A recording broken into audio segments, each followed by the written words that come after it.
আল্লাহ যে কুরবানি দিতে দিচ্ছে এটাই আমাদের একটা সাত পুরুষের ভাগ্য। ওরে জীবনে ভাবিলাম যে আমি একটা গরু কুরবানি দেব, কিন্তু দিচ্ছি বুঝলি, এটা হচ্ছে কপালের জোরে। আমার এই গ্যারেজে যে পরিমাণে কাজ না দিয়ে করবো কি, আল্লাহ তো ভালোই কামাই দিচ্ছে। আরে আমার গ্যারেজে তো কাজ নাও হতে পারতো, সেখানে এত পরিমাণ কাজ হচ্ছে, তাহলে আমি কেন কুরবানি দেবো না? তো যাই হোক ভাই, তো যে জন্য ডাকা, তুই ঈদের দিন নামাজ পড়েই কিন্তু আমার বাড়ি হাজির হয়ে যাবি, কারণ আমি আমার গরুর যা দায়িত্ব আছে সব তোর উপর দিতে চাই। এখন তোর কয় টাকা দিতে হবে না? ভাই তোমার টাকা পয়সা কিছু দেওয়া লাগবে না, তুমি আমার 2-1 কেজি গোস্ত দিয়ে নে। হ্যাঁ তাই তো করবো, ওই না করলে কি আমার কুরবানিটা ভেস্তে যাবে? ওরে তোর যদি আমি তোর পারিশ্রমিক না দিই, আমি যদি গোস্ত দিই, তাহলে তোমার কুরবানি হবে না। এখন তুই অত কথা না কয়ে তোর পারিশ্রমিক কত টাকা দিতে হবে, গরুর গোস্তটা তুই তোর মতো বানাই দিয়ে যাবি। তোমার যা মন চাই তুমি দিয়ে নে, আমি তোমার কাছে চাইতে পারবো না। তাহলে এক কাজ করছে নে, ওই নামাজ শেষে আইসে গরুটা জবাই টবাই হয়ে গেলি কুপাই কাপাই দিয়ে টাকা 200 আমার বাড়ি থেকে নিয়ে চলে যাইছে না। এ ভাই কি করছো তুমি, 200 টাকা হয় নাকি? তা 200 টাকায় হবে না, তাহলে তুমি কইলে কেন? যা মন চাই দিয়ে নে, তোমার একটা পারিশ্রমিক আছে না, তুমি সেইটাই চাও, বলো কত দিতে হবে তোমার? আচ্ছা তুমি একটা কাজ করবা, 1000 টাকা দিবা আর কয়েক কেজি গোস্ত দিয়ে নে। আচ্ছা ঠিক আছে, দিবানে যাও। আচ্ছা ঠিক আছে। সকাল সকাল চলে আসে না কিন্তু, আচ্ছা আমি কিন্তু আর ফোন দেব না। ব্যাস, গরুর গোস্ত বানানো নিয়ে চিন্তাই ছিলাম, সেই চিন্তা গেল। শোন, এবার তো গরু কুরবানি দিচ্ছি তাই না? হ্যাঁ। তাই গোশ নাকি সব গরিব মানুষের দিতে হয়। তা গরিব মানুষ খুঁজতে গেলে তো সবার থেকে আমার আত্মীয় স্বজনটাই গরিব বেশি। হ্যাঁ। বাপ তো আর আমার কিছু দিয়ে যায়নি, মেলা কষ্ট করে আজকে এই পর্যায়ে আইছি। এই কুরবানির গোশ তো এখন আশেপাশের গরিবকে দিয়ে কোনো লাভ নেই, আমার আত্মীয় স্বজনের ভিতরে তো মেলা গরিব রয়েছে, তাহলে গোশগুলো ওগেরেই দিবানে। তুই সকাল সকাল আমার বাড়ি চলে আসবি, আইসে গোশ যা হয় সবার আত্মীয় স্বজনের বাড়ি খ্যাপ দিবি। আরে ভালো কথা, ওই মোড়ের পরে যে দোকানগুলো আছে ওরা কি ঈদ উপলক্ষে মিষ্টি খাওয়ার টাকা দিয়েছে? ভাই ওইটা তো আমি জানি না ভাই, ওইটা তো সবুজ ভাইয়ের দায়িত্ব, ওই জায়গায় তো সবুজ ভাই রয়েছে। তাহলে ওই সবুজের কাছে চল দিন। হ্যাঁ ভাই চলেন। এখন কি তোর এই মোড়ের দোকানগুলোর খবর কি? টাকা পয়সা কি উঠেছে? ভাই কিছুটা উঠিছে, পুরোপুরি এখনো উঠিনি। পুরোপুরি উঠিনি মানে? যারা দিইনি ওদের গলা পাড়ায় ধরে টাকা আদায় করে নিবি। লিডারের কাছে ঈদ খরচের জন্য টাকা চাইছি, লিডার কয়েছে তোদের ওই মোড়েতে যা পারিস তাই উঠে নিবি। এখন সুযোগ তো বারবার আসে না, এই সুযোগটারে কাজে লাগাই আমরা মনে কর টাকা পয়সা সাটিয়ে নিতে হবে। আরে ভাই এসব নিয়ে কোনো সমস্যা নেই, ওকে একটু ঈদের আগে বেচা কিনা করার সুযোগ দিচ্ছি, ঈদের আগের দিন ঈদ বোনাস দিয়ে দেবেন। আচ্ছা হিসাব করে টাকা উঠাইস, এ চল।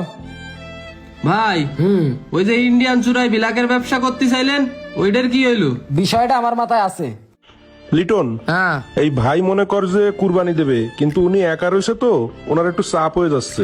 তা আমি কি করব? শুনলাম তুই কুরবানি দিচ্ছিস, তাই ভাবলাম তোর একা যদি চাপ হয়ে যায় তাহলে এই ভাইরে তুই ভাগে নিতে পারিস। না, আমার কোনো সমস্যা হচ্ছে না, আমার চাপও হচ্ছে না। আমার কুরবানি আলহামদুলিল্লাহ আমি একাই দিতে পারবা না। আর বাইরে আমি কেন, কেউই ভাগে নেবে না কুরবানিতে। কেন ভাই, আমারে কুরবানিতে নেবেন না কেন? কি সমস্যা? কি করেছি আমি বলেন তো? গোপনে কই। হ্যাঁ বলেন। আপনি মনে করেন সুদের ব্যবসা করেন, সেটা হারাম। সুদ খাওয়া আর সুদ দেওয়া দুটোকেই আল্লাহ হারাম করেছেন। আপনাকে ভাগে যে নেবে তারই কুরবানি হবে না। আপনার ওই টাকা যে কুরবানির ভাগের ভিতরে যাবে, তার ওই কুরবানিটা পুরোটাই হারাম হয়ে যাবে। তাহলে আপনাকে কুরবানির ভাগে কেউ নেবে বলেন?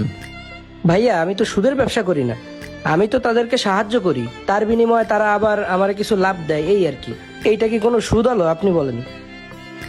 ভাই ওইটারে ইসলামের সুদ হিসাবেই ধার্য করছে। মানে আপনি যেটারে খুব সিম্পল নিচ্ছেন, এটা আসলে সিম্পল কাজ না।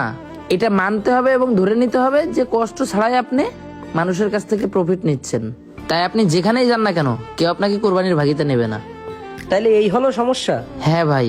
দেখছিস মানুষ আমারে কুরবানির ভাগে পর্যন্ত নিচ্ছে না, তাহলে বোঝ মানুষ আমারে কত খারাপ চোখে দেখে আর আমি কত নিম্নমানের কাজ করি। আজকের থেকে এইসব ব্যবসা ক্লোজ করে দিবি, আর যেখানে যত টাকা লাগানো আছে সব উঠে ফেলাবি। ঠিক আছে ভাই, জানতালি। হ্যাঁ আচ্ছা ঠিক আছে ভাই, ভালো থাকবেন। ওকে ভাই।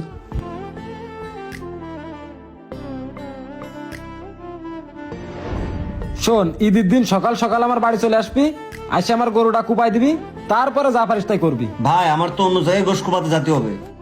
তুই কোন জায়গায় গোশ কুপাবি কি না কুপাবি সেটা আমি জানি না, তোর দিয়ে প্রতি বছর আমি গোশ কুপাই।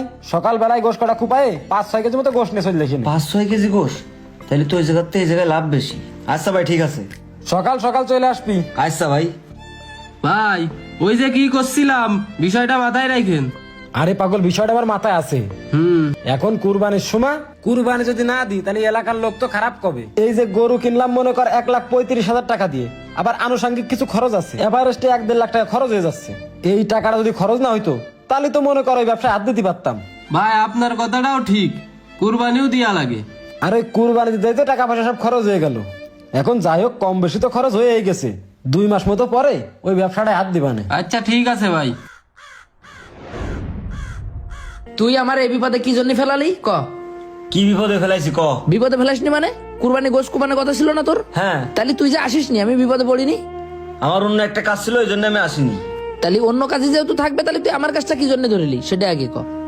ভাই তুমি আমার 1000 টাকা আর অল্প কিছু গোশ দিতে চাইলে, আর ওই স্বামী আমারে 5 কেজি গোশ দিছে, তা ওর তা কুবাবো না তো তোমার তো কুবাবো? শামিম তোরে কয় কেজি গোস্ত দিয়েছে বুঝলাম না আমি। 5 কেজি গোশ দিছে, ও আমারে গোশ কুপাতে জোর নিল তাই।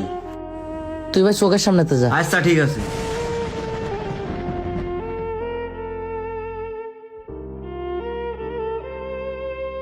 আচ্ছা শামিম, তুই যে কুরবানি দিছিস, কুরবানির খবর কি? কুরবানির খবর তো ভালো, কিন্তু আমার খবর ভালো না। কেন, কি হয়েছে? এই কুরবানির যে প্রায় 1-1.5 লাখ টাকার বাড়ি খেয়ে গেলাম। বুঝলাম না, কুরবানি দিয়ে 1-1.5 লাখ টাকার বাড়ি খেয়েছিস মানে? আরে আমরা তো ব্যবসায়িক মানুষ, আমাদের কাছ থেকে 1-1.5 লাখ টাকা বেরো যাবে, মানে বিরাট ব্যাপার না। এখন সমাজে বসবাস করি, এই সমাজের মানুষ, তারপরেও কিছু টাকা পয়সা হয়েছে। এখন কুরবানি না দিলি মানছি কি কবে না, এই জন্য কুরবানি দিতে বিশাল সমস্যা হয়ে গেছে এবার আমার। তুই যে কুরবানি দিছিস, তোর কুরবানি হয়েছে? কেন আমার কুরবানি হবে না? কেন, গোস্ত ঠিক গরিব মানুষেরই দিছি। আচ্ছা তোর একটা আমি উদাহরণ দিই। তুই যে আতাউরে 5 কেজি গোস্ত দিছিস, কি হিসাবে দিছিস? তাহলে আমি গোশ কুপানোর জন্য জোর নিলাম, ও গোশ কুপাইতেছে, তাই পারিশ্রমিক হিসেবে 5 কেজি গোশ দিয়ে দিছি। তার মানে গোস্ত তুই ওর কাছে বেচেছিস, কুরবানি গোস্ত? আরে ও গরিব মানুষ, তাহলে গোশ দেবো না? মানুষ তো 1-1.5 কেজি গোশ দেয়, আমি ওরে 5 কেজি গোশ দিছি। ওরে ওখানেই তো সমস্যা, ওনেই তো তোর কুরবানিটা হয়নি। ওর পারিশ্রমিক হিসাবে তো তোর গোশ দেওয়ার কোনো এখতিয়ার নেই। ওরে দিবি টাকা, ওর পারিশ্রমিক হিসাবে তুই টাকা দিয়ে দিবি, পরে তোর ভাগেরটা তুই 1 কেজি পারিস, 2 কেজি পারিস, 5 কেজি পারিস, যাদের দিবি, তাতে তো কোনো সমস্যা নেই। আচ্ছা এটা তো গেল, এখন তুই যে কুরবানি দিয়ে আফসোস করতেছিস, আফসোস করলে কুরবানি তোর হবে?